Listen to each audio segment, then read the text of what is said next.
George Orwell எழுதிய விலங்குகளின் பண்ணை என்ற இந்த நாவல் உலகப் பிரசித்தி பெற்ற நாவல். ஜார்ஜ் ஆர்வெல் இந்தியாவில் பிறந்த ஒரு ஆங்கிலேயர்.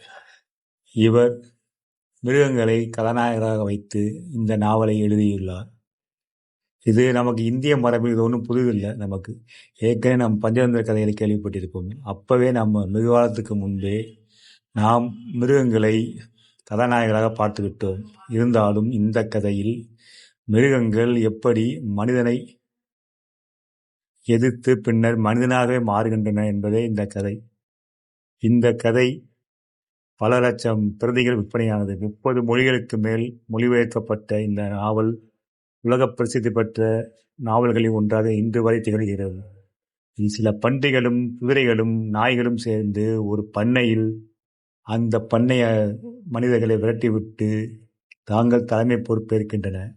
அவை மிருகங்களை மனிதர்கள் அடிமையாக நடத்துவதாக கூறி புரட்சி செய்கின்றன. பின்னர் அந்த சில குறிப்பிட்ட தலைமை மிருகங்களே மற்ற மிருகங்களை அடிமைப்படுத்துவதாகவே இந்த கதை நடக்கிறது.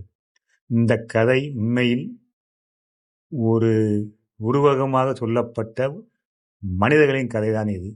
ஆகவே இந்த கதை மிக மிக முக்கியமான ஒரு படைப்பாக இன்றளவும் கருதப்படுகிறது.